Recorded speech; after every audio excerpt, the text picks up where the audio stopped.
Good morning. I'm Yolanda Scott. I am going to be your host this morning for our third day of Oklahoma Transition Institute. I'm glad that you all have joined us this morning, and I'm hoping that you all have had a great experience thus far. We're going to go through a few housekeeping tips as we get started. I'll also go through some of the things for your your virtual Zoom tips. The first thing is that this session is going to be recorded, so you will be able to access this event after today. You have two ways to view your closed captioning. The first is there's an icon down at the bottom of your screen. You can click on closed captioning.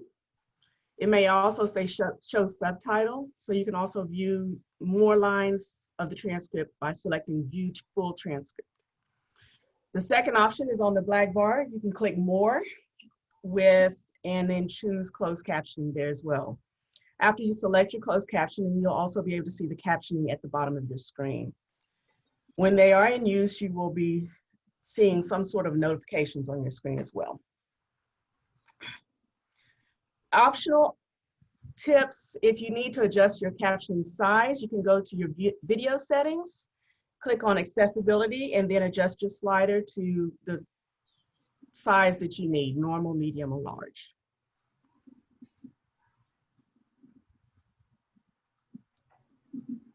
We also have ASL interpreters today present. To make sure that they are visible, you may pin their videos by hovering over the video of the interpreter and click on the three dots and then pin video.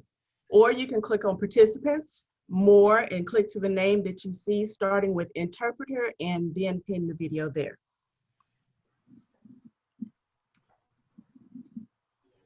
Some other Zoom tips for audio: make sure your computer or headphone speakers are turned on and the volume is adjusted to your preference. Everyone's microphones have been muted. To mute or unmute yourself, please make sure that you stay muted when you're not speaking, and then click unmute to speak during the Q&A at the end of our session. You can also start and stop your videos. You may choose to have your video on throughout the training, but if you have bandwidth issues, please turn off your video. You can click on the microphone down at the bottom to mute also, and if you have the red line on your screen, it shows that you are muted. We also have a chat window. If you have any kind of questions or insights, please feel free to share those in the chat window. Let us know if you're having any technical difficulties, and click on panelists and attendees to send your message to everyone. Click a specific attendee to send a private message to an individual. You can also adjust your view of your screen. You are in control of your viewing experience of Zoom, but we have some recommendations below for the best experience. Exit full screen mode, which is up at the top right button, or view options drop-down menu. You can have a side-by-side mode, view options drop-down menu, or you can click on speaker view to only see the current presenter's video, or gallery view to see all videos of all participants up in the top right. Click on chat after exiting full screen and pin to the right side of the screen.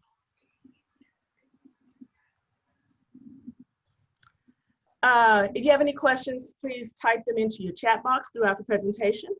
If time allows, we will address those questions and field those at the end of the session. Please keep in mind, though, this session is a pre-recorded session, so Arlo will not be available in person. However, our panel will try to address any questions that we can, and those that we are not able to answer, we will pass those on over to Arlo so that they can respond to those in a timely manner. If you have any type of technical issues, please type in the chat box and let us know the challenge that you're having. And you can email Kim Osmani at kosmani@cornell.edu to let her know your challenge.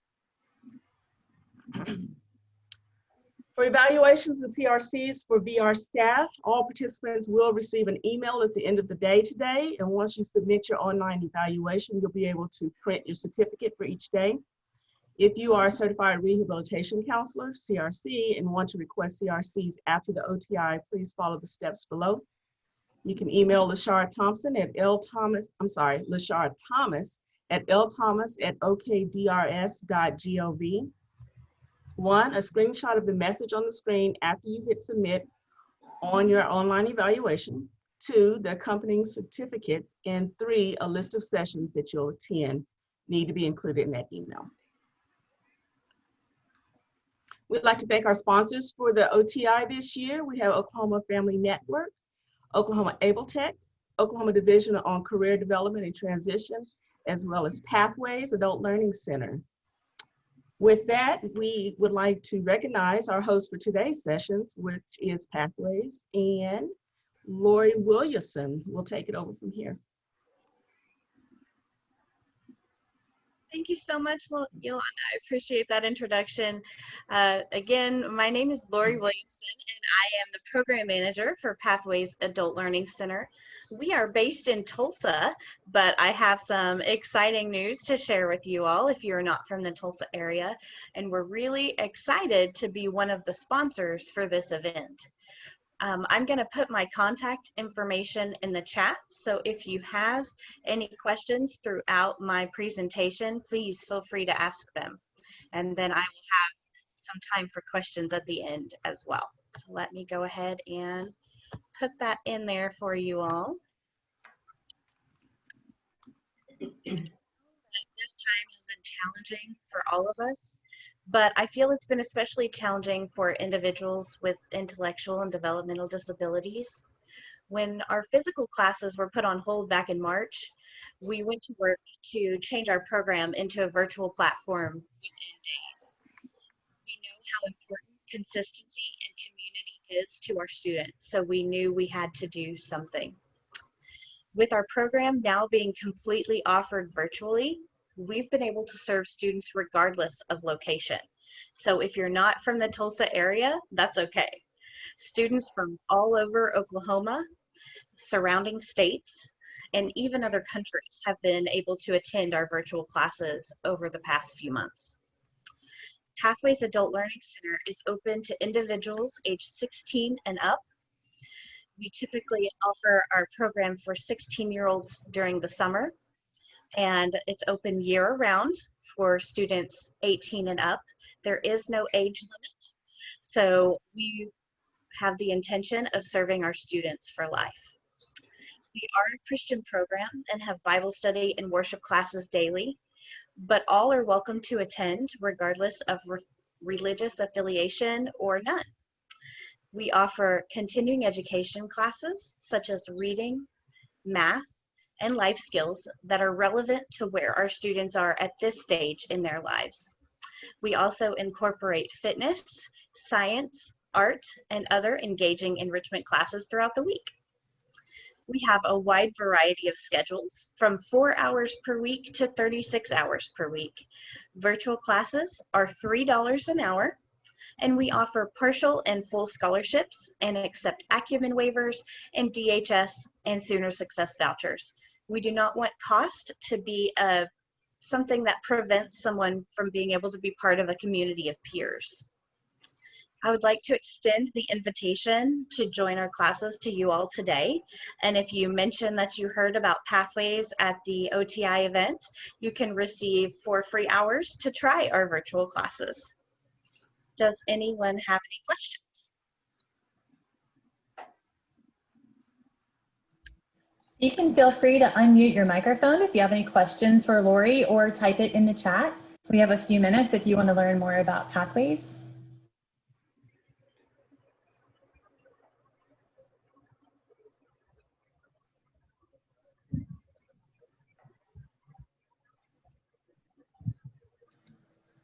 Okay, well, Lori, thank you so much for joining us today. We're excited to have you on this session, and we're thankful to Pathways Adult Learning Center for sponsoring this session.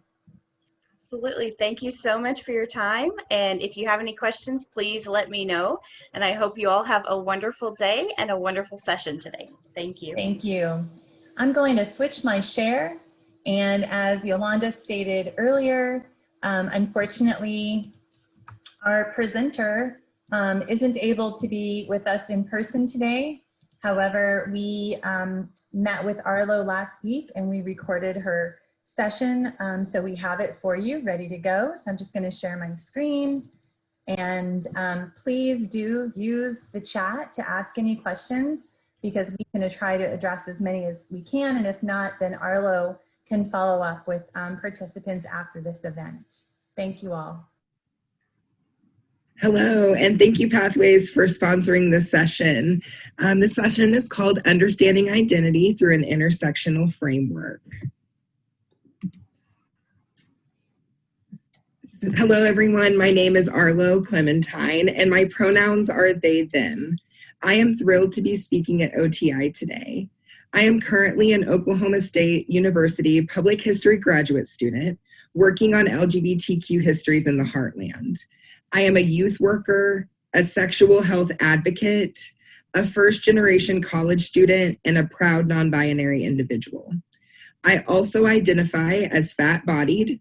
I have an invisible disability and come from a lower-class, rural, conservative, white family. While I don't always include all of these identities when doing introductions, I think it is important to center the conversation we have today with the understanding of my intersections that I am presenting with.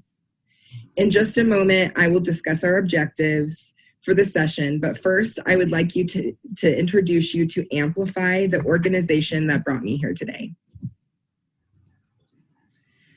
Recently became a full-time graduate student, but previous to that, I worked as the program coordinator for Amplify Youth Health Collective in Tulsa, Oklahoma. Amplify is a collective impact organization that focuses on sexual health advocacy and education. In my role, I worked with our Youth Leadership Council. This council is made up of diverse youth from all over the Tulsa County. These youth inform the work we do at Amplify, as well as plan and implement their own events and initiatives throughout the year. In this group, we really focus on ways to reach youth from all backgrounds in Tulsa County and experiences. Members of the Youth Council inspired this presentation by teaching me the importance of embracing a youth's full, authentic self when building relationships and becoming a trusted adult in their lives. The act of seeing the youth fully, coupled with relevant resources and access to personal power, creates an environment for young people to thrive. Aiding young people in transitioning to adulthood offers care workers the unique experience of helping a young person understand their resiliency and shape their own identity. Today's talk is positioned as a 101 conversation about intersectional framework and its importance when working with individuals with disabilities. This is only an introduction, and more information will definitely be needed for you to have a broad understanding of how to work within an intersectional framework. As we work through this subject, I encourage you to learn more. Today, our objectives include: participants will be introduced to Crenshaw's theory of intersectionality. Participants will learn a method of applying intersectionality in their work. Participants will be introduced to Black and LGBTQ+ disabled activists, and participants will reflect on what we have learned today.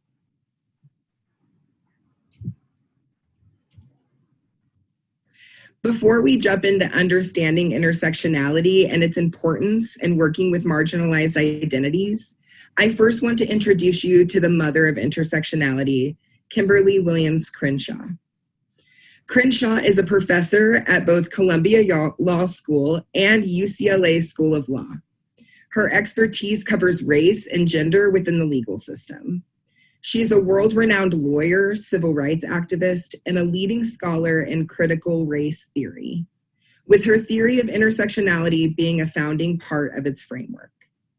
She has been awarded multiple fellowships, and her theory was critical to the drafting of the Equality Clause for South Africa's Constitution. She's a compelling writer and speaker, and I highly recommend checking out her TED Talk on the topic of intersectionality. That link will be available in the resources provided to you an email after this session.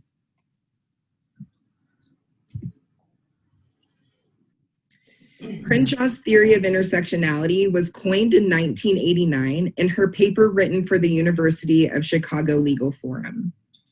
This paper, titled Demarginalizing the Intersection of Race and Sex, a Black Feminist Critique of Anti-Discrimination Doctrine, Feminist Theory, and Anti-Racist Politics, that is a mouthful, focused on the legal implications of both racial discrimination and sex discrimination on three major lawsuits: de Graffenried versus General Motors, Moore versus Hughes Helicopter Incorporated, and Payne versus Travenol.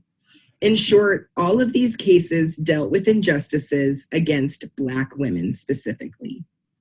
For instance, in de Graffenried versus General Motors, heard in 1976, this case centered 5 Black women that had been laid off due to seniority policies and cutbacks at the organization. Black women were not able to be hired at GM prior to 1964. So in the early 1970s, a recession led to all the Black women being laid off because they were the last folks employed. This act specifically did not fall under gender discrimination or under race discrimination. It fell under both. The plaintiffs sued under the precedent of both identities and were denied their claim.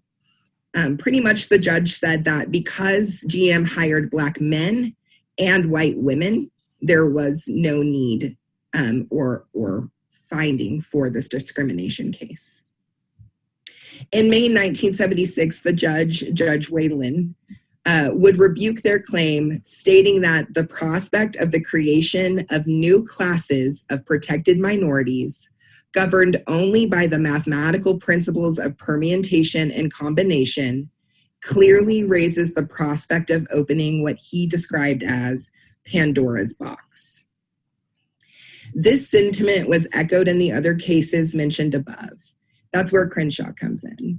Crenshaw argued in her article that by treating Black women as purely women or purely Black, the courts had repeatedly ignored specific challenges that faced Black women as a group. While intersectionality was first positioned and centered around Black women specifically, this theory has been expanded and can be applied to many intersections of marginalized identities. We're going to look a little bit closer at those intersecting oppressions a little bit later in the talk. Crenshaw states that intersectionality is an analytical sensibility, a way of thinking about identity and its relation to power. Originally articulated on behalf of Black women, the term brought to light the invisibility of many constituents within groups that claim them as members but often fail to represent them. Intersectionality deals with structures of power and the way those structures affect the lives of individuals. It asks questions like, how does inequality manifest in the workplace? How does it manifest in the educational system? How does social context influence our perceptions of race, class, gender, ability level, national origin, and more? How does discrimination work? How does it affect individuals differently depending on their own identity markers? How does sexuality relate in the home, work, and family? How does inequality show up within marginalized groups? And can hierarchies exist within groups that are considered oppressed themselves? I know that those are some really heavy questions, and a lot of them are not easy to answer. But as we frame today, we definitely want to be thinking about the systems in place and the way that young people interact with those systems.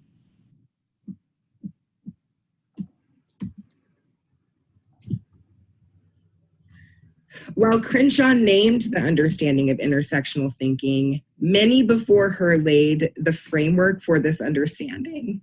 Sojourner Truth, for example, was a 19th century slavery abolitionist and advocate for both civil and women's rights.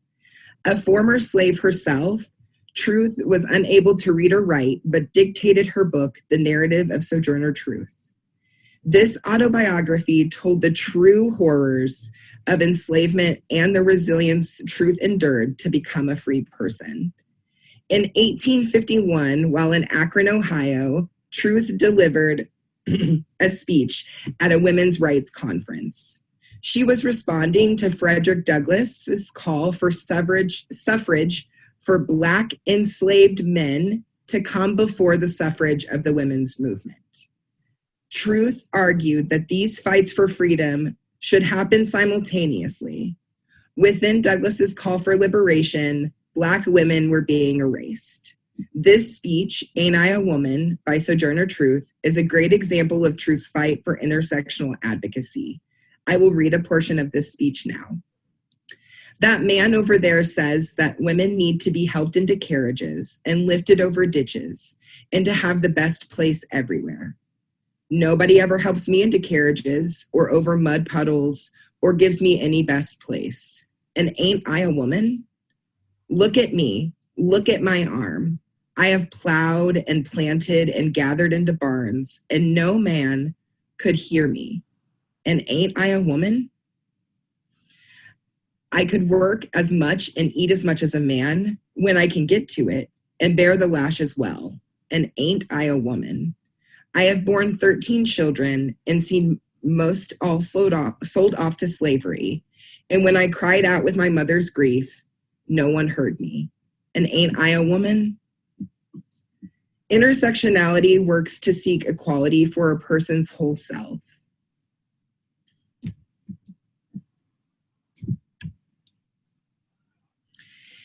In our society, there are many examples of intersecting oppressions of identity. For today's conversation, we will focus on race, sexuality, and gender within the context of the disability community. As we frame this conversation, I want to call in the understanding that all individuals with disabilities are oppressed within societal structures of power. We know that individuals with disabilities are discriminated against socially, medically, politically, and individually. This discrimination is present within all individuals that hold this identity, but often even the systems and organizations designed to support individuals with disabilities perpetuate oppression to individuals that fall within the margins of these other intersecting identities. As care workers, it is vital that we recognize this and find ways to support these individuals through policy change, procedural change, advocacy, and representation of individuals that share multiple intersecting identities with the young people that we work with.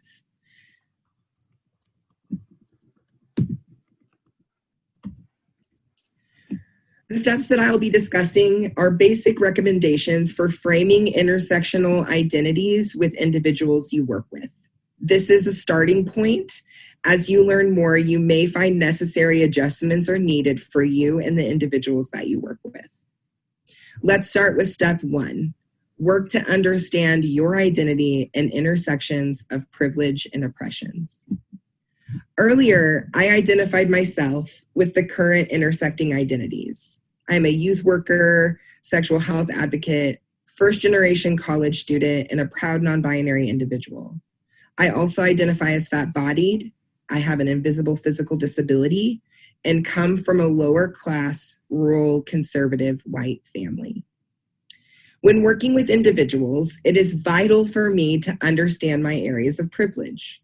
I am educated, my disability is invisible, and I am white. These privileges offer me power in institutions. When working with individuals with less education, when working with individuals with less education, I must be focused on using language that is appropriate for the individual.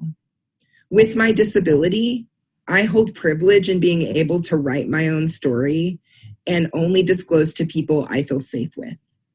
Many individuals with disabilities do not have that option. Lastly, but most importantly, I am white. My whiteness allows me to move in the world free of fear from most. I am able to be judged by my actions and not by racial stereotypes put upon me. Let's take a moment now to reflect on your own privilege or areas of oppression in your life. What areas of your identity have allowed you to succeed in your community, in your career? Once you're aware of your identity and intersections, we're going to move on to step 2. So if you'll just take a few moments, about 30 seconds, either think about, jot down some of your intersections.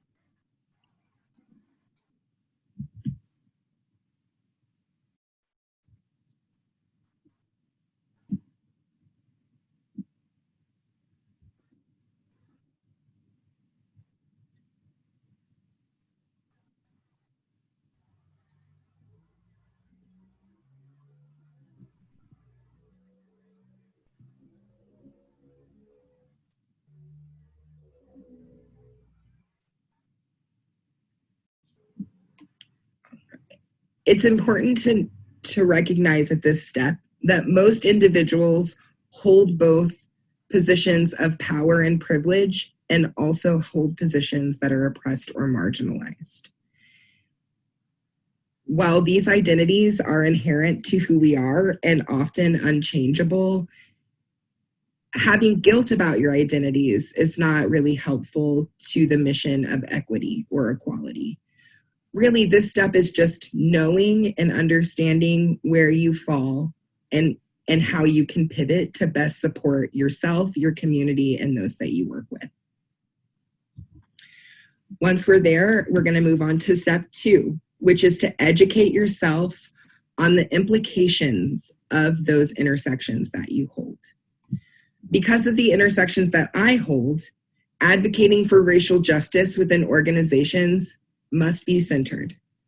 When presenting new information to young people, I often ask, am I centering only white voices or bringing in experts or advocates that are racially diverse? Am I checking my internal biases with discipline? Do I jump to conclusions about behavior based on social stereotypes of Black, Indigenous people of color or other individuals? Does my current social circle include diverse races? If not, I need to ask myself why that is. What about my ability status? Do I surround myself with mostly able-bodied individuals or people with invisible disabilities? Or does my social circle include individuals from all spectrum of ability level?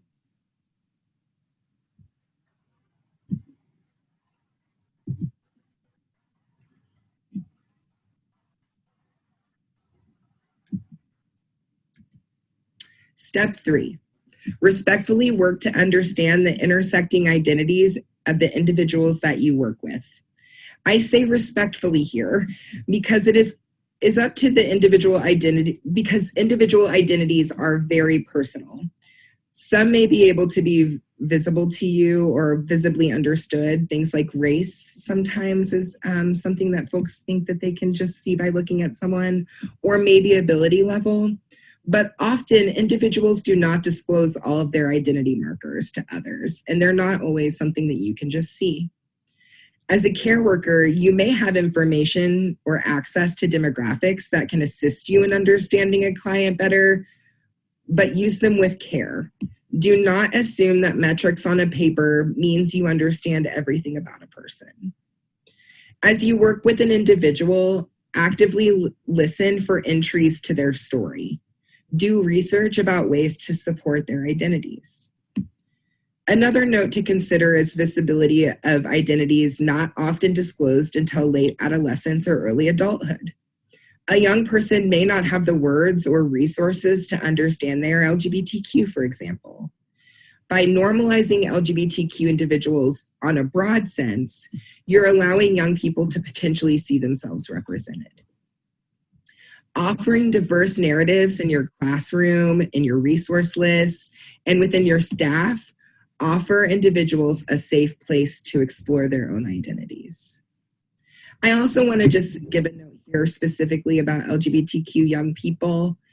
If you are granted the access of learning about a young person's identity, it is very important that that information stays between you all for trust. If you have concerns or would like to bring in someone with more knowledge or resources space, it's very important that you ask for consent from the young person. That part of their identity is not yours to tell or share without their permission, and oftentimes it's a safety risk. They may not be able to be fully out in their home or in their community. GLSEN, G-L-S-E-N, which will also be linked in the resource list provided in the email, has tons of really great information on how to work with LGBTQ young people. Step number 4, provide culturally competent resources, advocate for change, and allow the individual's space to be authentically them. Understand that they are the experts of their own lived experience. Culturally competent resources are key when working with marginalized groups. Seeing yourself represented in resources can be an invaluable to individuals who come from marginalized identities. Imagine being a Black disabled youth and only receiving services from white individuals, or hearing whitewashed versions of history only, or watching media in class or in other places that are all white-centered narratives. This can lead to the internalized idea that white people do the work and Black individuals receive the services, that white people make the history and others are left in the background. This can have long-term effects on confidence and resiliency levels. What about LGBTQ individuals? Are you sending them to religious-based services that do not accept their sexuality or gender identity? Are histories of LGBTQ people being discussed in your classroom? If so, is it being discussed in a normalizing way, or is it something that is often shut down or considered to be something wrong to talk about? What about Latinx individuals who speak minimal or no English? Having items that are not translated leads to further confusion and separation from services, both for the young person involved and also their care team.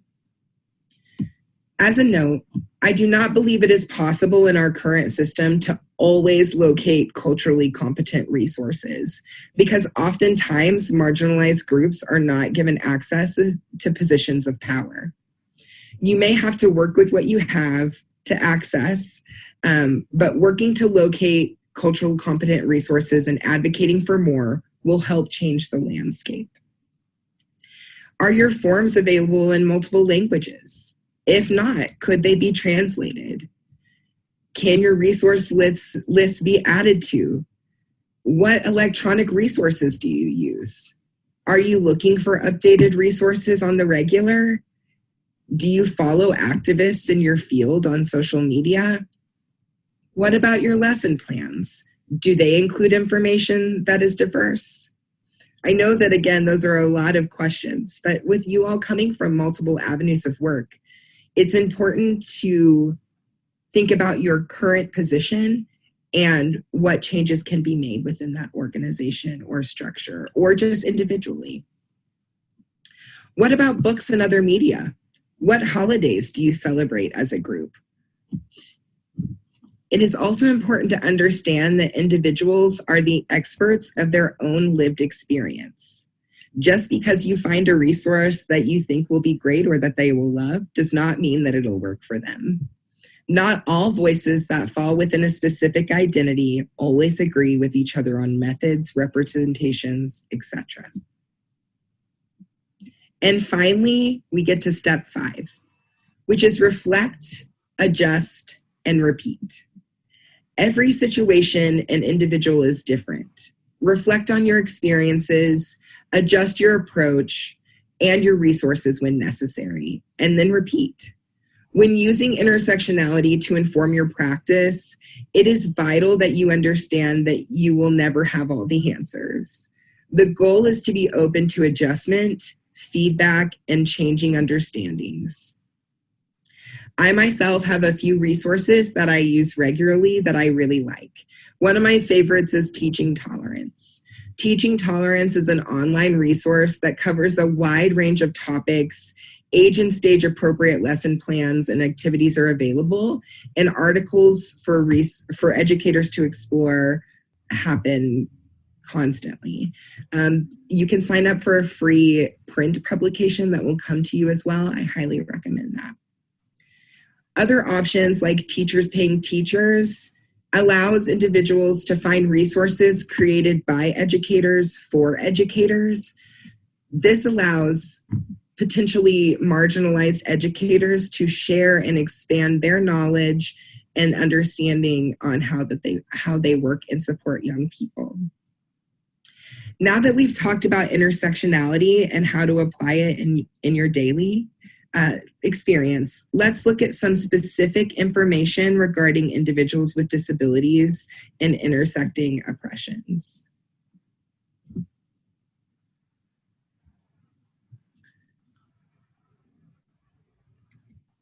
Let's start with the intersection of disability and race. According to a 2017 report by the CDC, 3 in 10 or 30% of American Indian or Alaskan Native individuals, 25 or 1 in 4% of Black individuals, 1 in 5 or 20% of white individuals, 1 in 6 or 17% of Native Hawaiian Pacific Islanders, 1 in 6 or 17% of Hispanic individuals, and 1 in 10% or 10% of Asian individuals are living with a disability. Looking at these statistics, do you think that racial groups are represented accurately in the disability community? Who holds power in the organizations that work with individuals with disabilities? Is there representation of diverse racial understanding on boards, staffs, and within clients that mirror these statistical understandings? Many Black, Indigenous, people of color, disability activists do not agree that there is equal representation for their communities in the way that we work and the resources that we provide within the disability context. One example of this is Felissa Thompson and her campaign, #DisabilityToWhite. Felissa is a licensed clinical social worker and a disability activist. She identifies as a Black woman with osteogenesis imperfecta, or OI for short.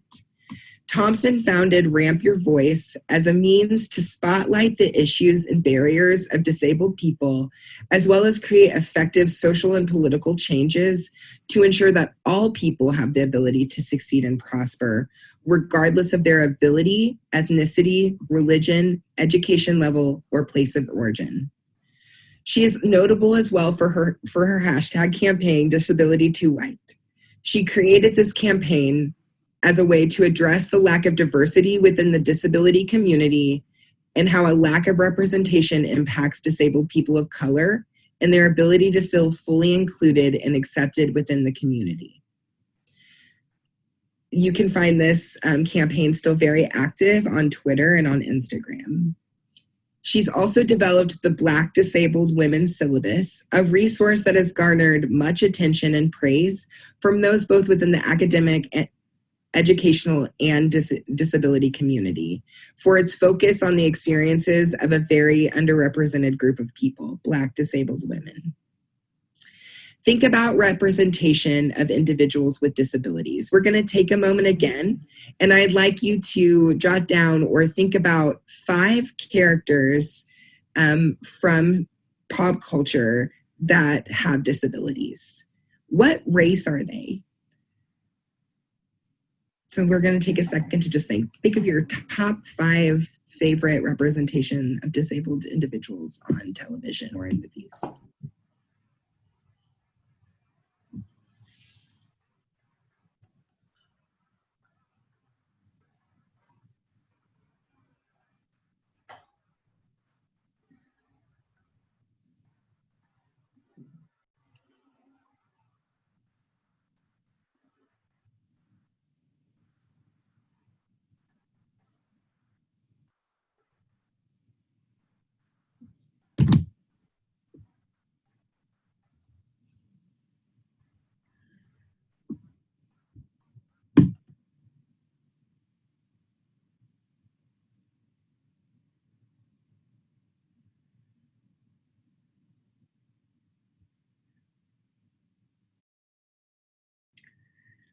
All right, once you have your 5 characters from pop culture, think about what race they are, what sexual orientation.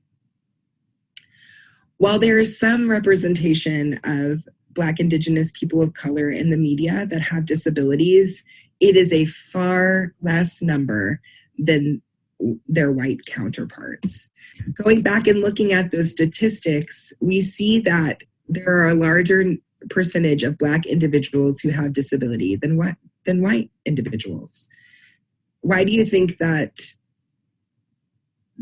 is not potentially equal within media representation? Well, we could spend the rest of the session just analyzing racial representation. The goal of today is to discuss multiple avenues of identity in a short window of time. I recommend checking out Ramp Your Voice and other activists like Annie Elaney. There'll be a video of hers in the resources provided in email after the session to gain further perspectives into the intersections of race and disability. Things to consider include how racial lines play into diagnoses, create extra safety concerns within institutions, including medical and justice systems, and create deeper educational and financial inequalities for individuals of color who have disabilities. Next, we're going to discuss disability and the LGBTQIA+ identity. According to a report put out in partnership by the Movement for Advancement Projects, or MAP, Center for American Progress, the National Center for Lesbian Rights, and the National LGBTQ Task Force, an estimated 3 to 5 million LGBTQ people have disabilities. This breaks down to about 40% of bisexual men, 36% of lesbian or bisexual women, 26% of gay men, and 40% of transgender adults are living with a disability. This is compared to the 27% cited for the general population. Looking at these statistics, do you think that LGBTQ people are represented accurately in the disability community? Who holds power in the organizations that work with individuals with disabilities? Is there representation of LGBTQ people in boards and staff and the clients that mirror the statistical understanding? Hello?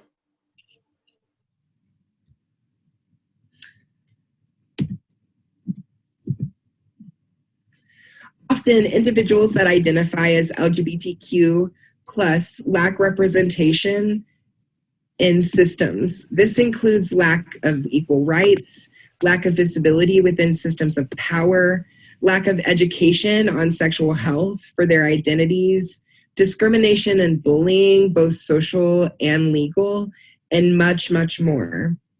Often LGBTQ+ people describe feeling alone or the only one going through their struggle until granted access to a community that embraces them and mirrors their experiences. LGBTQ+ individuals living with disabilities are often erased from the conversation on both sides of the narrative. Helping an LGBTQ+ individual find connection to others that understand this part of their self allows for growth and acceptance. The LGBTQ+ community has a long way to go with representation of queer people with disabilities, but many young activists are working to change that. Here's an example of visibility and pride within the intersection of LGBTQ+ identity and disability. We're going to watch a quick little short here about an individual.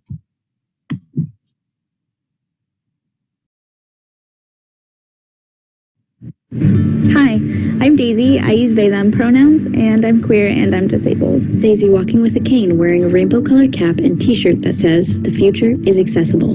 I've been disabled since birth, and growing up, I had a lot of surgeries and physical therapies, in order to reach certain physical benchmarks that doctors told me I was supposed to have reached at my age. Daisy is joined by two friends who wear rainbow and trans pride flags. I was told to stretch my hamstring this way, turn my foot that way, walk straighter, stand taller, and basically make my body fit into other people's standards that were never really within my reach to begin with. I had no access to disabled role models in the media or in my personal life. I had no way of thinking about my disability outside of a medical context. And as a result, I totally internalized the idea that my disability was a bad thing that needed medical intervention in order to be fixed. At the same time, as I was going through adolescence, I started realizing that I wasn't straight. Luckily, I had some out friends, supportive teachers, and an active gay-straight alliance that really supported me and helped me process what that meant for me. Daisy and their friends arrive at Pride, multicolored flags in the background. Even though I started to feel real pride in my queer identity, there was this entire part of me, my disability, that I didn't get to celebrate like I did my queerness. For example, I once had someone that I matched with on a lesbian dating app tell me, "Aw, it's okay, babe. I still think you're beautiful. I'll take care of you," after I told her I was disabled. Daisy cringes. Yeah, that was bad. I just wanted to scream, "You don't have to tell me it's okay to be disabled. I know it's okay. I don't need you to take care of me, and I don't need your apology just for existing as myself." In that moment, it hit me extra hard that the queer community isn't always disability inclusive. All I could think was, well, I guess this community isn't really mine after all. I started connecting with people who are unapologetic about being both queer and disabled. I met people who took rules about what men and women were supposed to do or how bodies were supposed to look and rewrote them, revised them, or threw them away entirely. And then I realized that I could apply the same thing to my own life, not only in terms of my queerness, but in terms of my disability as well. I slowly started to experiment with bow ties, button-downs, backwards hats, and other markers of gender outside of the feminine norm. I also started using my cane when I actually needed it, rather than feeling ashamed of it. I realized that I could invite people to stare on my own terms and find pride, confidence, and empowerment in that. Now, dressing like this is like a visual representation of all the ways my body is defiant of norms and expectations. Daisy showing off their outfit. What I've learned from this is that disability is an identity in its own right, and being able to claim that identity may take some time. I mean, I was born disabled, and it took me years and years. Photo of Daisy. Their t-shirt reads, "Queer and disabled." I don't have to be ashamed. My disability isn't just a medical condition. My body doesn't need to be fixed, and I am so proud of that. Pride and comfort aren't inherent, but shame doesn't have to be either. Daisy shares a milkshake with their partner. Their faces gently touch. We're all on our own journey to understanding what it means to be queer, disabled, trans, whatever it may be. Know that wherever you are in that process, your journey is valid and you are not alone in it. Written and directed by Daisy Whistler. To learn more about storytellers like me. So Daisy says several things that are very impactful. The first is that shame is not inherent, and that we can work to make sure that young people do not feel shame for who they are. The second is that visibility is key. Her support system, or their support system, with their friends, their educators, and their local GSA, helped them find people like them. In this conversation, we've talked a lot about visibility within the disability community, but Daisy also talks about the fact that people with disabilities are often overlooked in other marginalized groups. This is definitely true of the LGBTQ community, who still need to work on accessibility for events like Pride and other community initiatives. Same goes with POC communities. Oftentimes, individuals with disabilities are left out of their narratives.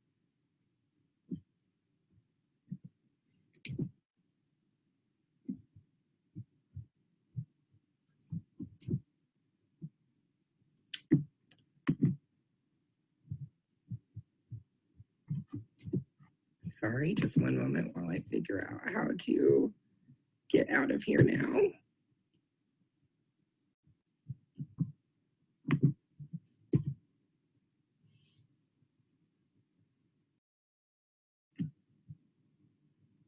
Zoom technology. Hit escape on your keyboard.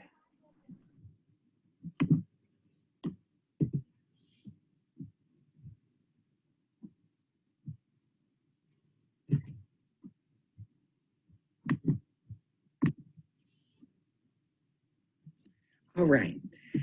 The theory of intersectionality works with all systems that have majority and minority voices. When thinking further about this, consider things like the intersection of class and disability. How may class status help or harm an individual with disabilities' access to resources, to care, to education? How does this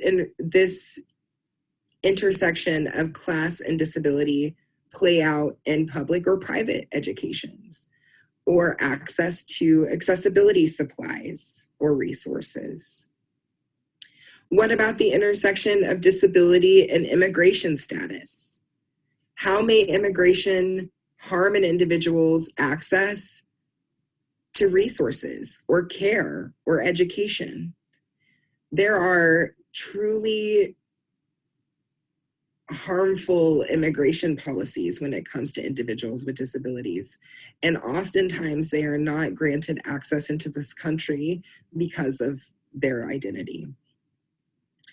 What about the intersection of disability and nationality? How may language or cultural barriers harm an individual with disabilities' access to resources, to care, or to education? What about socially? Are individuals with disabilities and intersections involving religion or class? How does that affect them socially? What access do they have to individuals that are like them?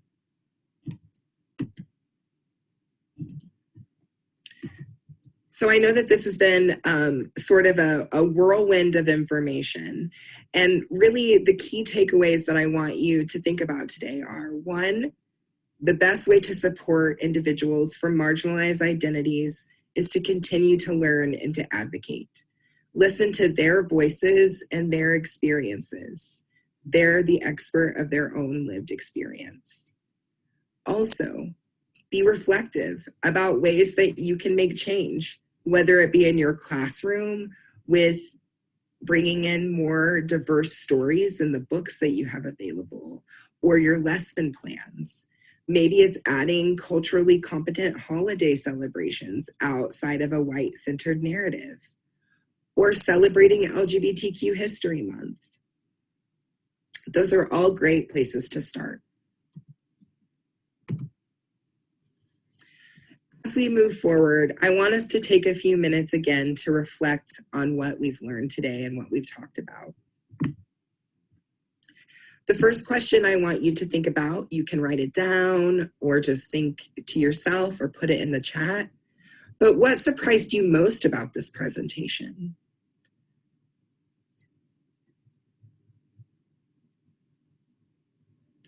Was there new information that you have never seen before, or is some of this just sort of supporting what you've already known?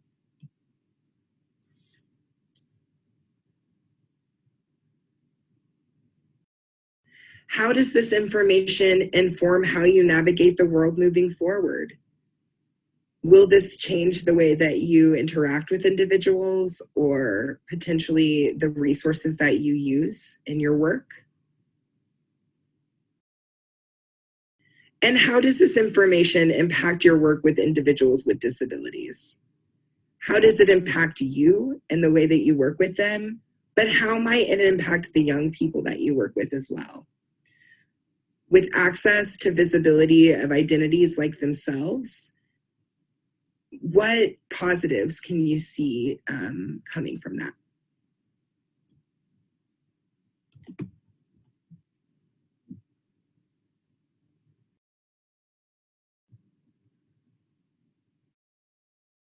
I also encourage you to take these reflection questions and talk to them.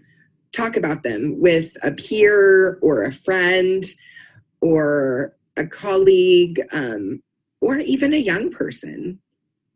Do your own research. And I also want to encourage you to add 5 new diverse disability activists to your social media, whether that be Facebook or Instagram or Twitter. They're definitely out there. Start with Felissa Thompson and add from there. Sign up for some newsletters. Find ways to stay informed. It's human nature to often center ourselves within our own identities and narratives in the way that we navigate the world.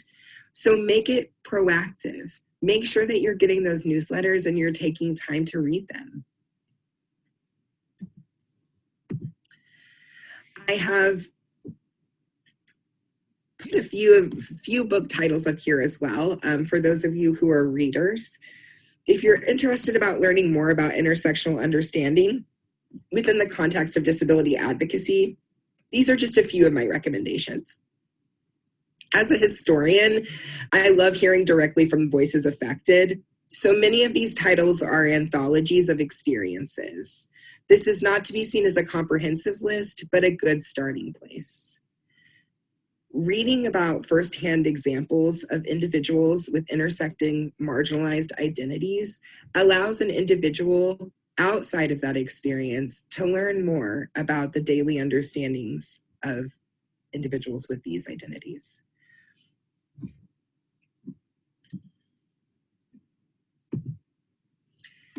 I just want to say thank you again for being part of this workshop, and please feel free to reach out to me with questions or any feedback. My name is Arlo Clementine. Again, I use they, them pronouns, and my email is aclow@okstate.edu.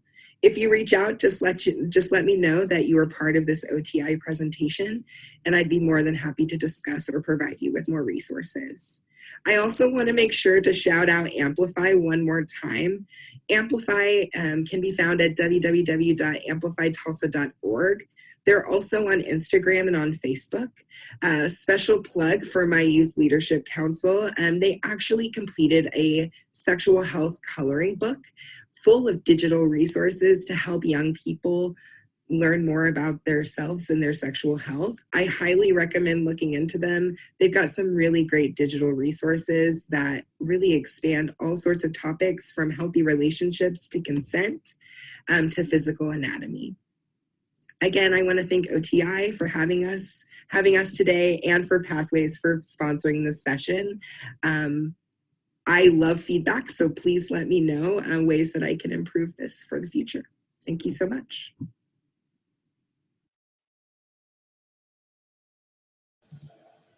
A big thank you to Arlo for spending the time with us and being able to continue to provide the information even though they weren't available during this time today. So we've got about 15 minutes. If there are any comments or questions, if you want to unmute and ask, or if you want to post them in the chat, we're happy to address them. And if we can't, then Arlo definitely will after the event. And I'm going to thank everybody who's been sharing in the chat.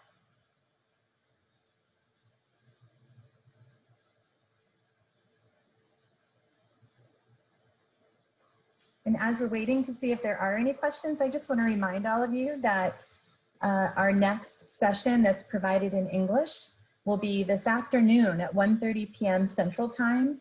We will have Michael Stohr, S-T-O-E-H-R, from the National Technical Assistance Center on Transition, who's going to share with us information about virtual work-based learning experiences and other virtual transition services. That is at 1:30, and you will use the same link that you used to get into this session.